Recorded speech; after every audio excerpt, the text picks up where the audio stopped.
Today I'm coaching an 1100 player named Ian.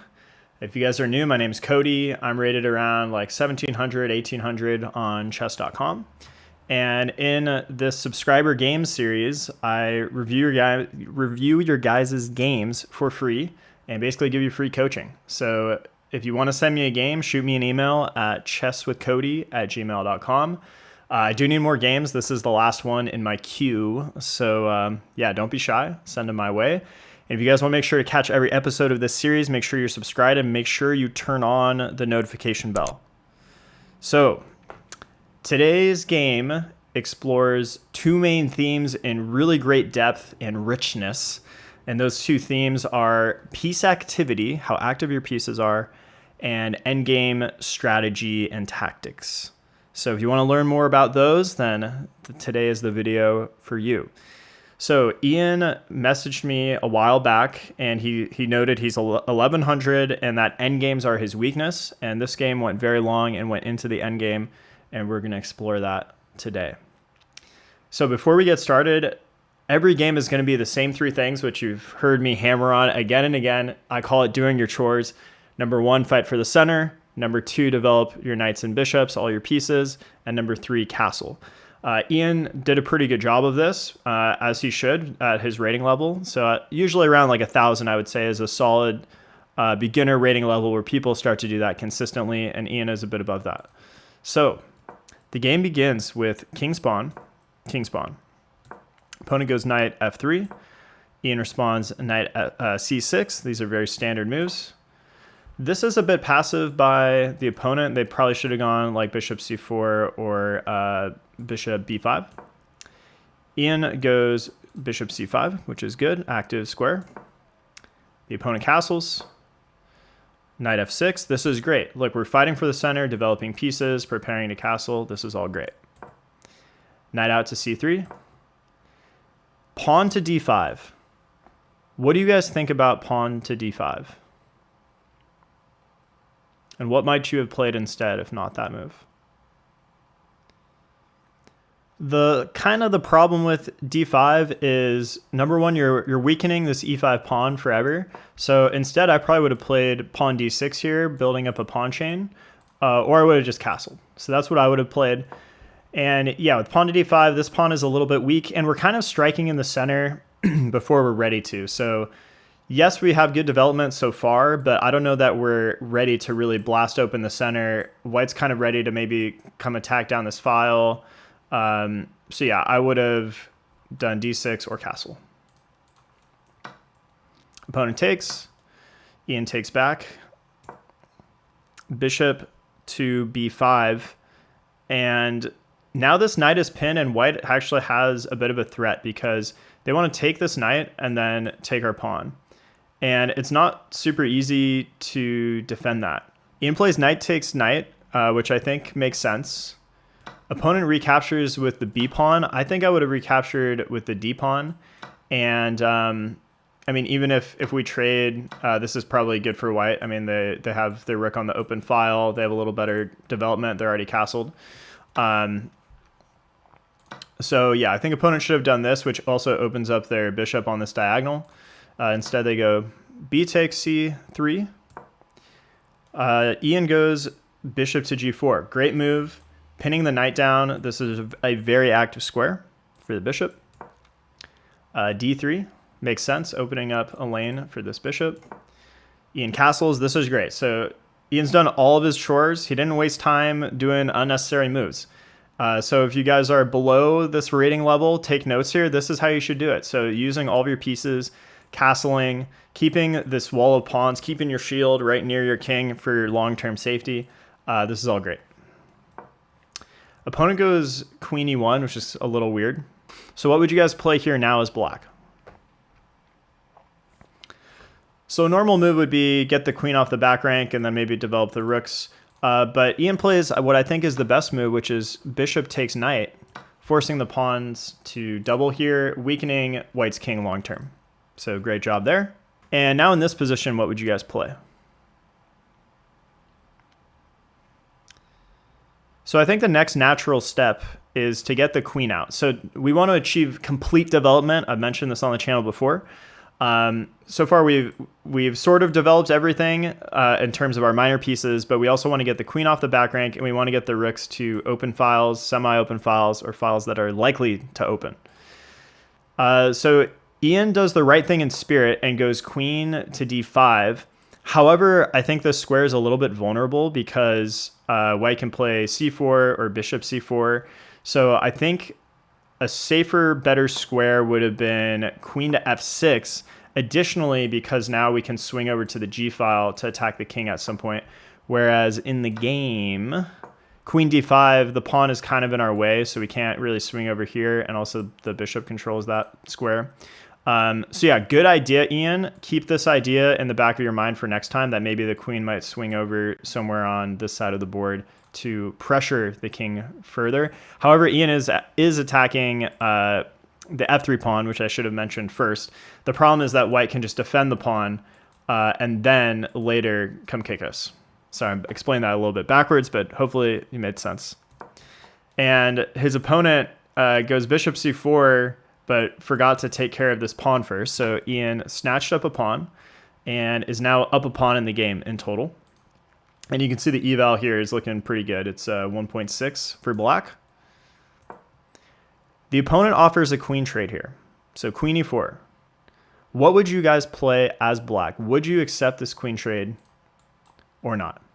I'll give you 5 to 10 seconds.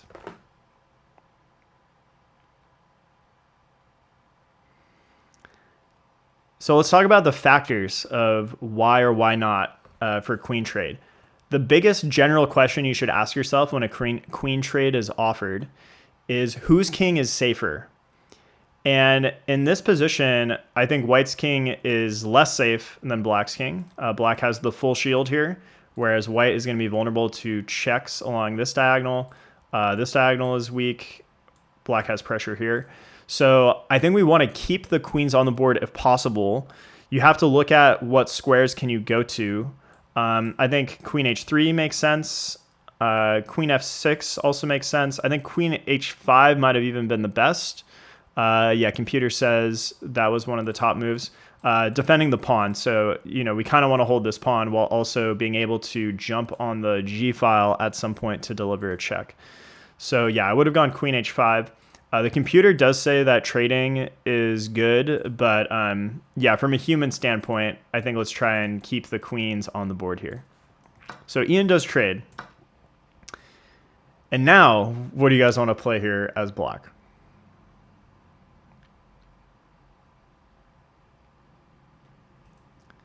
So Ian goes rook a8, which is great, getting all of the pieces into the attack.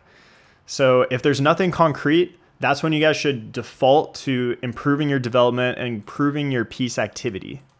And actually, that's another thing I forgot to mention on the queen trade is the concept of piece activity.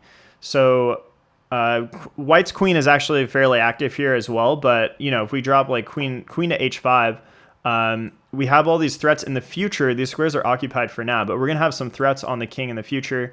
Maybe even like this bishop will swing here and we'll have some pressure. So there's a piece activity component to evaluating this trade as well. And here we're activating the rook to d8. Our opponent goes bishop d5, which is solid, shutting down our rook's scope on the d file. And here Ian went knight to a5. And I think his idea with this was he wanted to get rid of this bishop eventually. So like probably play c6. And because of this bishop's pressure, you have to defend the pawn when you move the knight. So knight a5 is logical. I might have just left it there, though. I don't know that you necessarily need to like solve this right away. I think I would have gone rook d6 with the intent to maybe stack the rooks, but also from the d6 square, the rook can swing over at some point and maybe attack the king or one other file at some later point in the game and be very active. So that's what I would have done instead. But yeah, I mean, this kind of makes sense. The problem is you're kind of gonna your knight is kind of dominated by the white bishop here. So yes, what happens in the game is Ian plays c6 and gets his ideal setup of getting this bishop off this square. But now, like, what do you do with your knight, and where does your knight go? And we're kind of trapped here for the moment. Maybe he could have gone like b6 and then like knight back and then something at some point. I don't know. It's just some food for thought. And now Ian goes rook d6, which I love. This is a great move. Activating the rook further, recognizing that it could be nice to stack the rooks. Also, Ian let us know, were you also thinking maybe doing like this rook lift over here? And actually, you probably don't remember because I have to come clean. And Ian sent me this game almost a year ago. So Ian, I'm so sorry this took so long, but I'm back on a better schedule now. For those who follow the channel, you know I've had health issues, and that's part of the reason I've been inconsistent. But send me some more games, guys, especially Ian. Please send me another game that's more recent so I can make it up to you. I hope this game is still informative, but it's almost a year old at this point. So play continues. Bishop to e3 by our opponent. I don't think this was a good move because Ian rightfully takes, and now white has two sets of doubled pawns, which are generally bad because they can't protect each other. So their movement is awkward also. Like they have to like shuffle together awkwardly. And yeah, white should not have gone for this. These are going to be easy targets, hopefully later in the game. And now at this point in the game, I think Ian was probably thinking, okay, I want to get this rook out. The problem is that white actually has a lot of pressure on this pawn. So you can't move the rook away right now. So Ian went g6. It is tricky to untangle here. The problem with g6, number one, is you're blocking this rook's activity or access to the g file. So that's one issue. Secondly, it doesn't actually solve this issue right away, but we'll see. I think Ian did have a plan here that made sense, but it is tricky to untangle. I think the easiest thing to solve this problem is just to take the bishop. And intuitively, we might be hesitant to do that because then we allow white to undouble the pawns. But the problem is this bishop is so active. And this is what's really tying into that theme of today's game of piece activity. Is this bishop is super active, as is this rook, and they're pinning down our rook, where this rook's only job is just to stare at this and basically do nothing. And sometimes you need to remove the most active piece. So yeah, I would have traded here, and you're going to probably win a pawn anyways, right? Because you jump in, and now you're blasting these. So that's what I would have played. But Ian went g6 with a plan we'll look at in a second. Opponent goes king f2. All right, guys, and actually I forgot to explain the plan, so I'll explain it now. So I think Ian's plan was to at some point go like king g7, and then like if white just keeps moving, eventually untangle like this. So now the king is out of the danger of this bishop. So I think that was the plan. Opponent goes king f2. Ian goes for a little check here on d2, king e1. And what would you guys play here now as black? You have a couple options.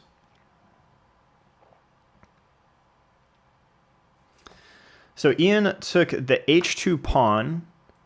The problem with that is what happened in the game where our opponent goes rook d1 and claims this file for their own, and it's very hard for us to reclaim it.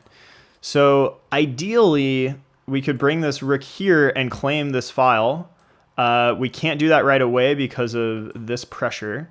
So I think the move order I would have played is knight takes, they recapture. Also notice when the knight takes that it's defending the rook, so they have to recapture. And from here, I think I would either go rook fd8, or you could also slide this rook back and start winning some pawns. But I think first, to claim this file would be very strong. I actually had a really cool game in my Road to 2000 series, episode 35, where I had a move like this with a very similar position where the king was in the middle of the board and I got full control of a file like this and really hemmed in the king and had like a really cool, really smothering victory there. If you guys want to check that out, check out my Road to 2000 playlist. And yeah, Ian, you might want to take a look at that episode just to kind of cement this idea of making your pieces active. Like, I mean, White's rook here now is not really doing that much. Like, yeah, it's hitting this pawn, but our king is right there. Like, whatever. This rook also, like, where's it going to go? It can only stay behind its own pawns, whereas we have full reign now on the d file, and also threatening this way. We can also potentially like stack up at some point. We can start to centralize our king, maybe walk the king to the center. Like, White is very paralyzed here, and you have like full time to just like improve your position and start tightening down the screws, which is exactly what happened in that game. So yeah, definitely check out that episode if you can. Okay, let's go back. So check. Let me get to the right color here. King e1. We take the free pawn, which sometimes doesn't always work in our favor. I mean, the engine still says this is great for black, but it's not so easy to play now because this rook's kind of shut out and this rook is very active. So now Ian trades off this bishop, which I fully support because it's just too active. We need to get rid of that piece. Okay. Rook c3, attacking the pawn. And here's the problem now. So our opponent gets this rook into d7. And there's a saying in chess, rooks belong on the 7th rank.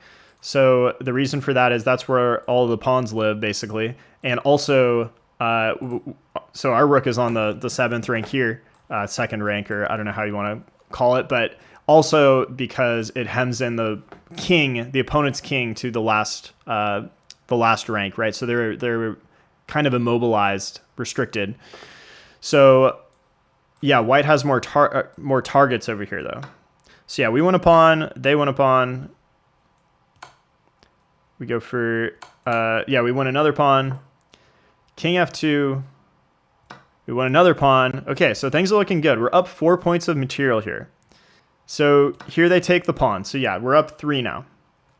Now, what would you guys play here as black? I'll give you 5 to 10 seconds.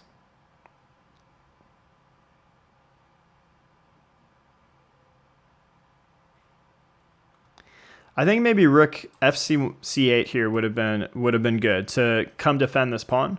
And actually a move I had in my notes, which I forgot to record initially, is rook to b4. So rook b4 just attacking the weak b3 pawn, also getting the rook away from maybe getting harassed by the king and getting it to a more flexible file. So we have like full scope here in multiple directions. So yeah, I think this would have been probably the strongest. Instead, Ian goes for this check, and then king e2. Okay, now what do you guys want to play as black? I'll give you 5 to 10 seconds. So do you want a rook trade or no? And if not, what do you want to do instead?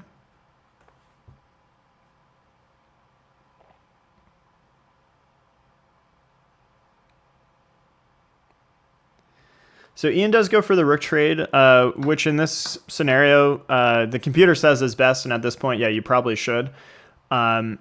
The problem is that White's rook is still really active and is going to come win one of these pawns very quickly. So we're going to lose our lead in material, or it's going to diminish our lead in material slightly. And meanwhile, they do have a passed pawn like way over here. So it's not so simple to win this. So if we go back a couple of moves, I think in this position, yeah, this is why you want to get the rook out. You can maybe even start to push this pawn. You can nudge your king up.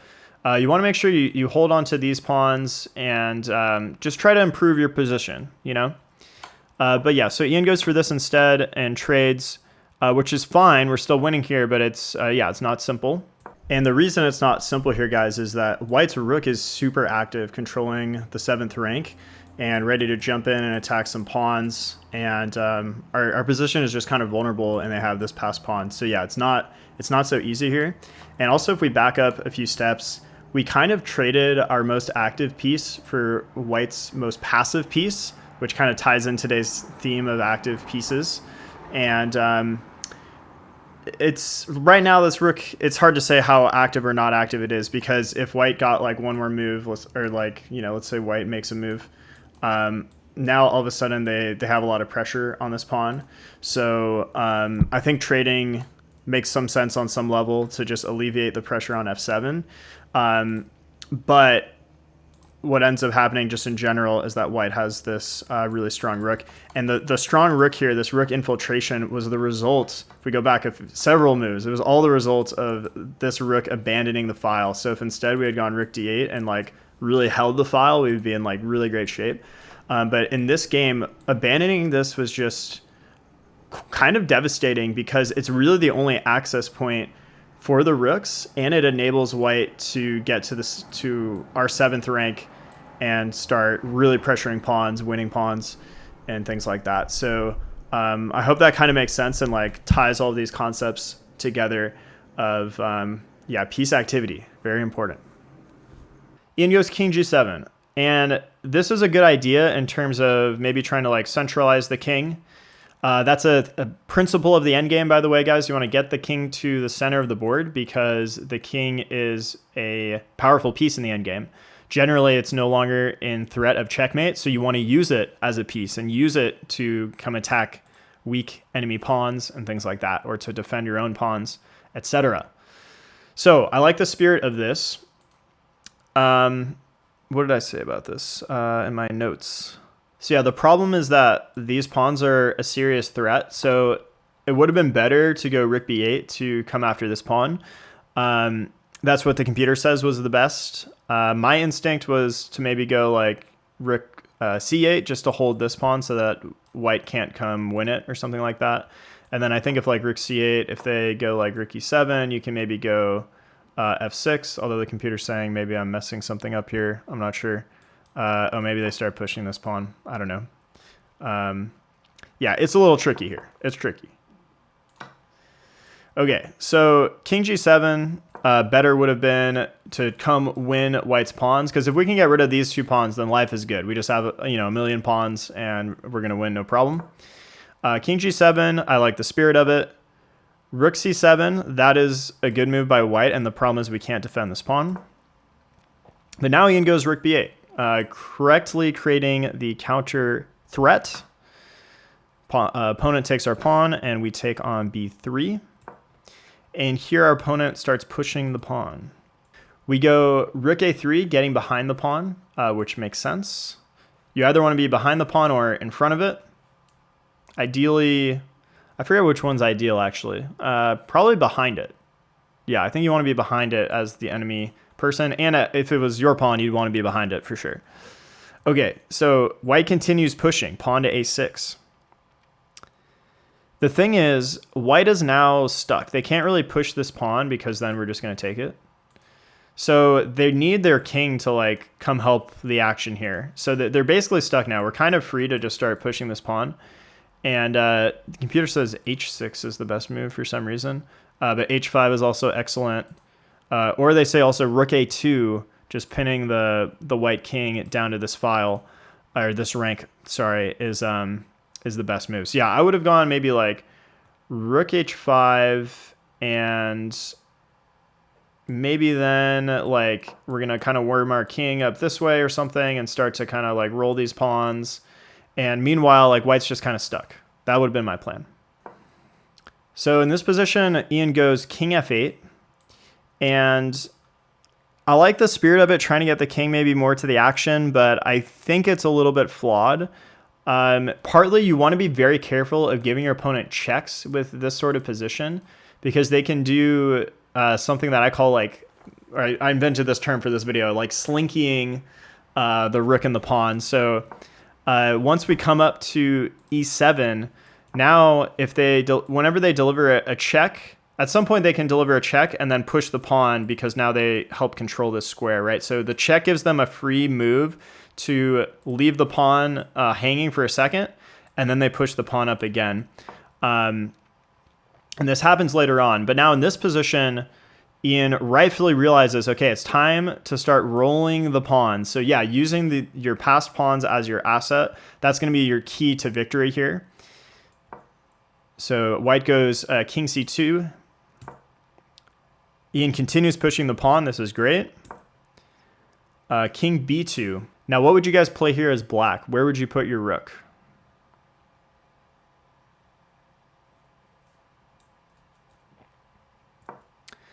So yeah, rook a5. I think it makes sense. You want to stay on this pawn. I think, and that's the farthest away from this king, which makes sense. But now we're going to see the problem I mentioned. So white gets this check. If you come up to attack the rook, then they're going to take your pawn, right? So you have to stay kind of attached to your pawn, which is what Ian does. And now in this position, white, I think, should have pushed the pawn, although the computer's saying that's not the best. Why is that? Oh, because maybe this pawn was just going to promote or something. But yeah, from a human standpoint, I think you definitely should push here. Instead, the opponent just went for another check. King d7. And the problem here is that white now infiltrates and wins the f7 pawn. After this check, you generally don't want to go to the back rank because then you're stuck on the back rank. So remember how you guys, you want to have your king centralized if you can. So I think I would have gone king c6 here. That way we keep some tension here so they can't push now because then we would win the rook. But they can maybe take this pawn, but then we're going to win this pawn. And if they try to check us, then we go here and we're chilling. So that's what I would have gone for. Instead, Ian goes to the back rank and white wins the pawn on f7, but we finally win the pawn on a6. So now we're up 3 pawns, but it's still not that easy because these are kind of disjointed and white can get behind the pawns and attack them. And I don't think we can save all of them, basically. So let's see how it continues from here. If you guys are enjoying the video, also make sure to drop a like. That really does help the channel. And let me know in the comments if there's anything I could do better with these episodes or anything on the channel in general. I really appreciate your guys' feedback, as always. Okay, so play continues. Rook to f8 check. King b7. This is kind of the wrong direction. I think we want to go towards the pawns. So I think Ian was maybe worried about like some skewer tactics or something and wanted to defend the rook and get to safety, like maybe get the rook over and then get the king behind the rook to get safety there. But actually, if white just keeps checking us here, we can just kind of like march over, even up. I think up is probably the strongest here because there's no skewer at the moment. And if they like come after a pawn, we can go here. If they come after this pawn, they're probably winning it. Actually, I guess they're not even. They can go like, oh no, you can't do this because yeah, then you do get skewered.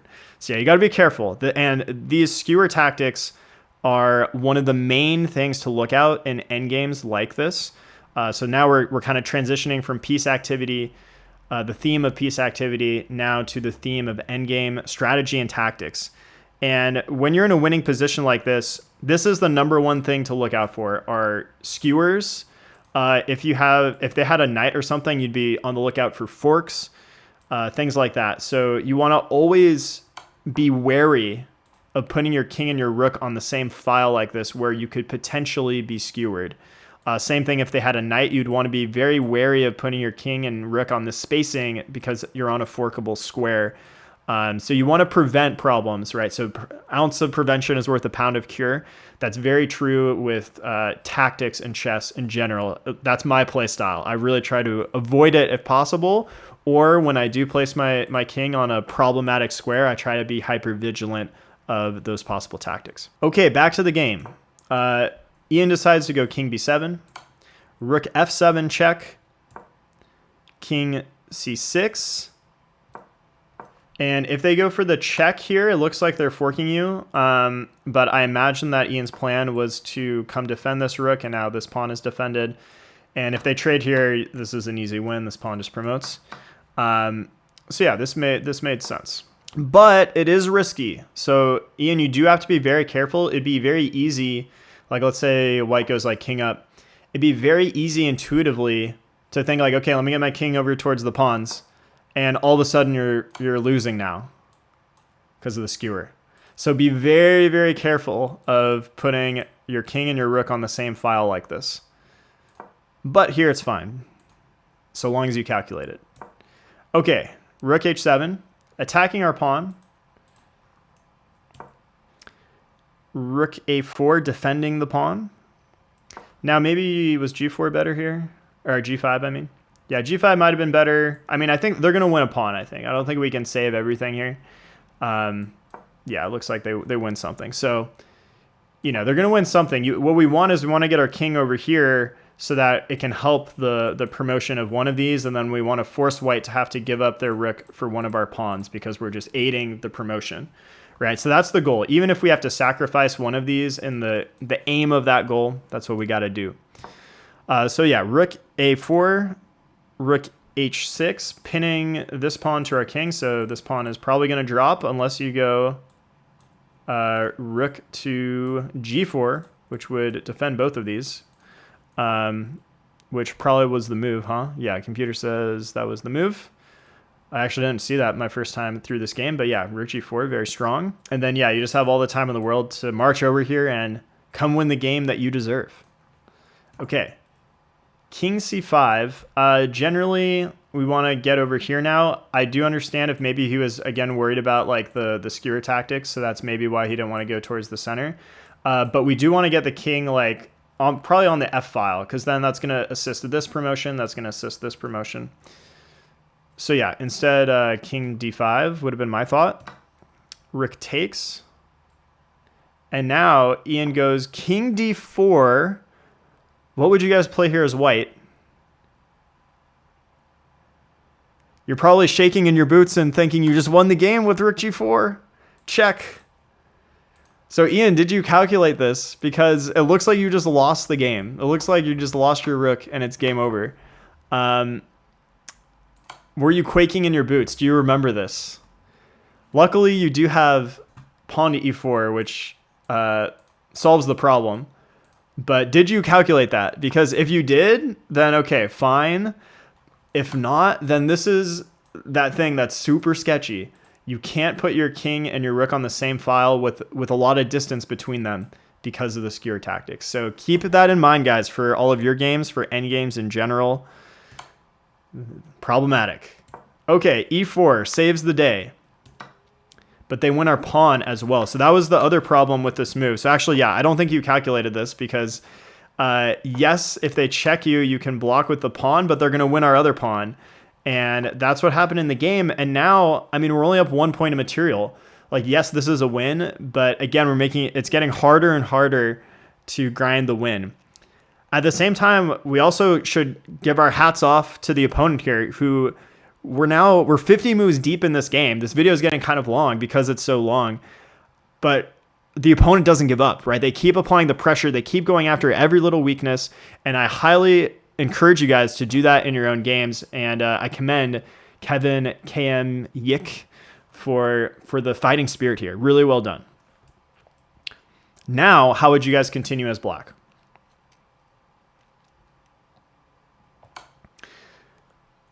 So Ian went for rook b4 check.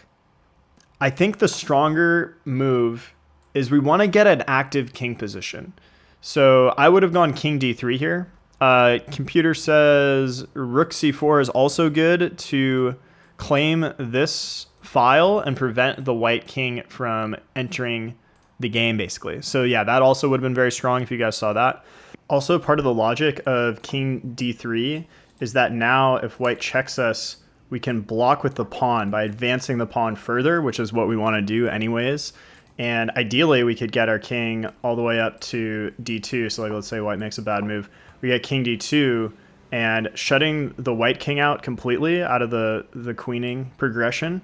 And like if they check us, we can just block and then promote. So that's kind of the threat. That's kind of what you would try to aim for if white lets you get this setup. Ian goes rook b4 check, which allows the king to kind of creep closer. So now king c2. And now what do you guys want to play as black? We're still winning at the moment, but we need to play precisely. So yeah, what do you want to play here to help aid this promotion? That's our goal, right? We're trying to get this pawn to promote and force white to give up their rook for the pawn. How do you make that happen? So I would have gone king e3 here, which is also the computer agrees. And basically you're trying to get to f2 more or less later on, or you're going to go here or something, and you're going to start to march this pawn down. But you need to get the dominant king position over the white king, because now if, for example, they go like king d1, you can go king f2 here. Oh, actually the computer's... Oh, no, sorry. You can't do that right away because you're dropping this. Actually, guys, I was wrong. So you're not dropping this pawn because our rook defends it. But white is able to get a draw here through like very complicated reasons. Like basically, like they kind of their rook has a little too much free reign and they can kind of check us a lot. So like,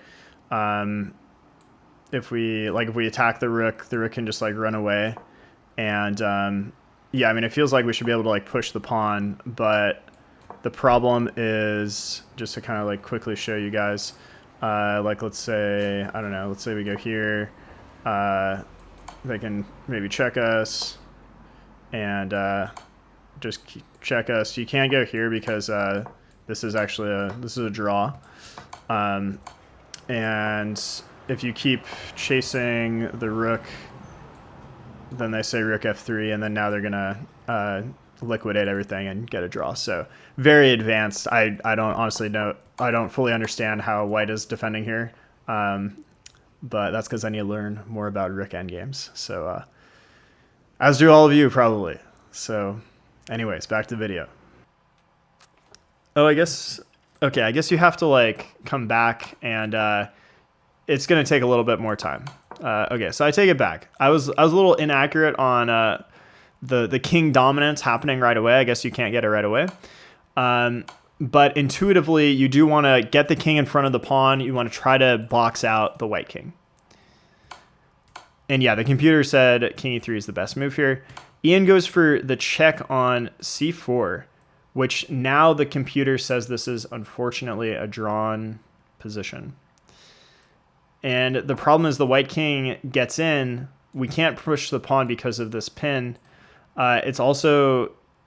It's very hard to undo this pin. Like, how are you going to... You can't really get the rook over here because you have no support on this square. So it's like, if you do this, I don't know. I guess maybe you can like try for this or something. And I don't know. It seems very difficult. Now Ian goes rook c3. What would you guys play here as white? If you were white, what do you play here?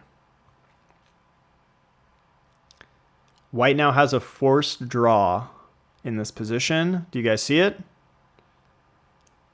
Rook takes e4. After we recapture, white recaptures and is very happy to swindle the draw. However, white didn't see this in the game, so play continued. They went rook g4. So we were lucky there. It would have been better to go like just rook somewhere on this file where we're going to get some activity, or even like rook over here and we can check the king and force the king to the back rank, something like that. Play continues. Rook d3 check. King goes to c2, which I think was a significant mistake because now we can infiltrate, and the king is just out of the game now because our rook controls this file. So generally in the endgame, guys, you want to get your king in front of the enemy pawn. So they definitely should have gone king e2. Yeah, computer agrees. You want to stay in front of the pawn. You're going to try to blockade this pawn, which means being in front of it so it can't push forward anymore. So yeah, this was a crucial mistake by our opponent here. King c2. Now we should go forward and try to promote this pawn. King e5 I guess also works. Check. King f4. Now we're on the good side here. So now we're going to start, we can start some marching action. Opponent goes rook g2. We go king f3, attacking the rook. Rook h2. Now, it's tempting to push the pawn, but you can't do that because our rook is then hanging. And now you're losing, so don't do that. In the game, Ian kept chasing after the rook, so king to g3, which makes sense. But it's kind of tricky now. Like, how do you make progress? Like, can white just keep shuffling like this? So, yeah, king f3, rook h2, and now Ian moved the rook. Now, I like moving the rook because I think you want to get the rook out of the danger. You want to eliminate this tension that white had on your rook, so that way you can start to push the pawn. But I think it would have been better to move it somewhere where you had mobility, because this is currently blocked by the pawn. So yeah, I would have gone like somewhere else, probably like anywhere else on here. Seems fine to me. Okay, and now our opponent goes rook h3 check. We go king f2. It looks like we're going to maybe start to promote this pawn. Rook h2 check. And now what do you guys want to play here as black? Because it's tough to make progress. If you go back, they just repeat. So what is your plan here to start to push this pawn?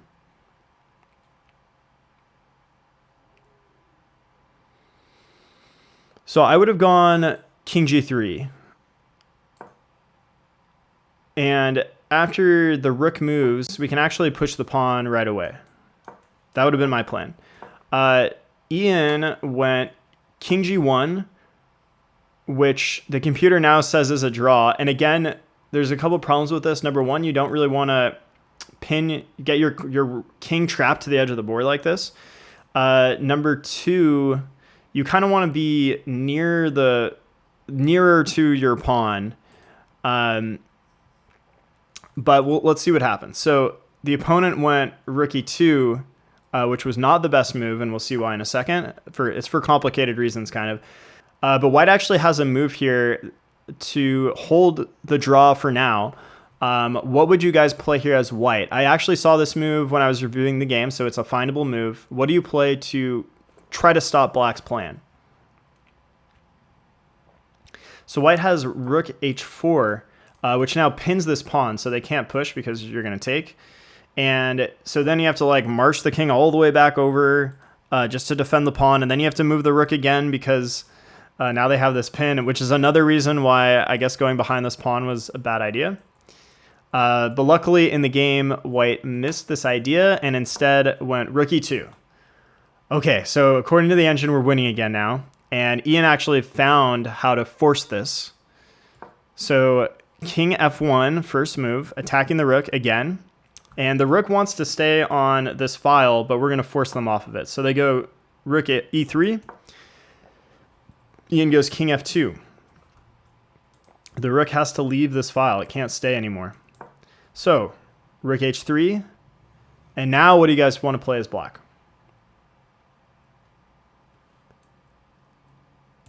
Push the pawn. I like pushing the pawn. Makes sense.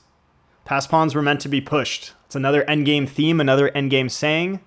And also, the closer the pawn gets to the promotion square, the stronger it is. That's another principle. White plays king c3, attacking our rook, getting a tempo. What do you guys play now as black? Believe it or not, this is the critical moment that will determine whether or not you win this game.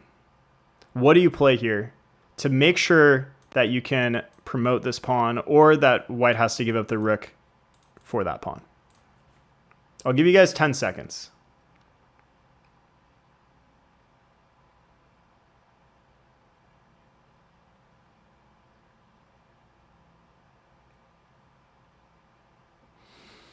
I would have gone anywhere along this file, away from white's king, because if we go like rook d7, we're severing this file, right? The white king is just completely out of the action. There's nothing they can do. And then we're just going to simply push this pawn and push it again, and they're going to have to give up their rook. There's nothing they can do to stop it. So that was the winning plan. Ian unfortunately did not find that move. Ian pushed the pawn in a very daring manner. Very daring. So Ian, did you realize your rook is hanging? I think you did. I think you thought you were going to be able to promote here. So this is an insane move, by the way. Don't just rely on a tactic like this if you don't have to. So, you know, even if you get behind the pawn this way, I think you're still winning. I think you had other ideas, other possibilities here. I know you're getting a little low on the clock here. It says 1 minute, so I understand. But like a madman, you go for pawn e2. And the problem is you're giving up your... Even if they just take your rook and you promote to a queen, this is not an easy win. Do you know how to win this, Ian? Because I don't think I do. I looked it up actually recently on YouTube of how to win a queen versus a rook. And it's pretty complicated. Like it's difficult. So yeah, not an easy win. Like so long as the rook isn't like on on a undefended square, like far away from the king. Like once they're connected like this, it's not easy. It's not an easy win at all. So that was the key flaw in your plan here. But yeah, I think your calculation was just like, okay, they win my rook, but then I get a queen, and then their rook is undefended, so I can probably like check and win it or something. Yeah, the problem is that they just connect it, and then it's very difficult. Okay, so here, white could take the rook and force you to do the queen versus rook endgame, which is very difficult. But there's actually an even better move for white here. So why don't you guys think about white's perspective, white to play. How can you find the draw, a forced draw in this position?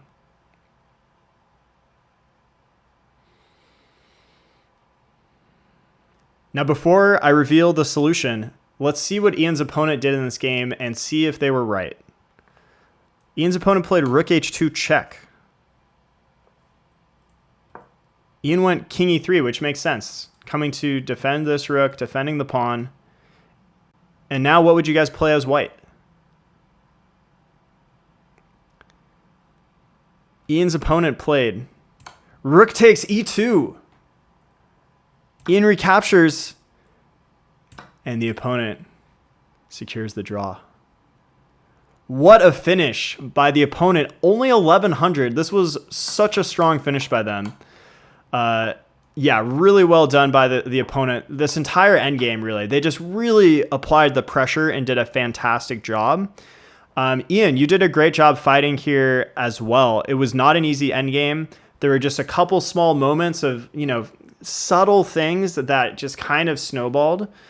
And hopefully now after this video, you have some more tricks in your mind of how to approach these types of rook endgames and, some things to think about for next time. All right, and to finish this out, guys, Ian, I want to commend you on this game. I think you fought really well. I think your thought process is solid. It's logical. You're trying to do the right principles. Yeah, I thought you fought a great game. I thought our opponent here played fantastic in the end, in the end game specifically, just kept applying the pressure. So for all of you watching, try to really embody that fighting spirit. And hopefully these endgame tips, ideas helped you out.